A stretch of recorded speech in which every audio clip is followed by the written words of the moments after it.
Ang ganda ng pwesto natin. Sorry guys. Maraming tao din sa Nag-enjoy kami sa ano. Nag-enjoy kami. Allah, sabi ni Edsel girl.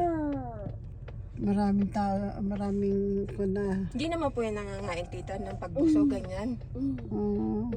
Kaya sabi ng, wow! Ang cute mo, ate mo!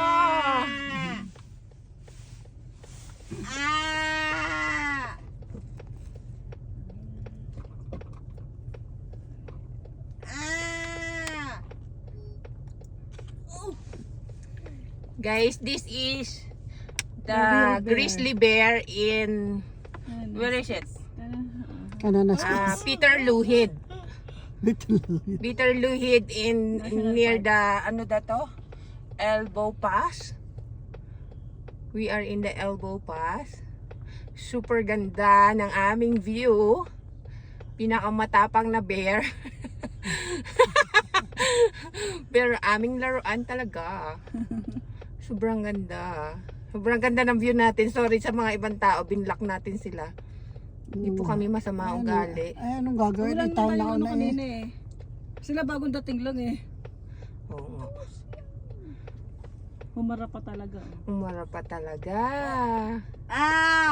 Sabi mo, bear? Do you have enough, bear? Berries? Pagkain talaga nila yan, mga wild berries.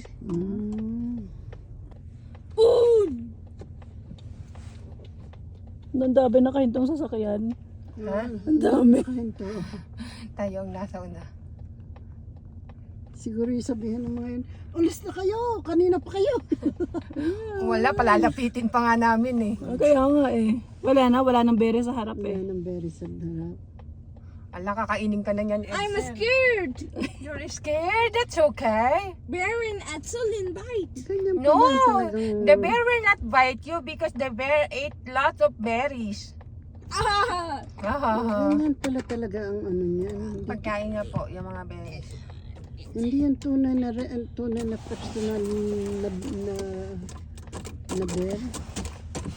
Yan ang totoong dinaib mo ako, Mimi. Hindi ko nga makita eh. Wala, hindi ko makita.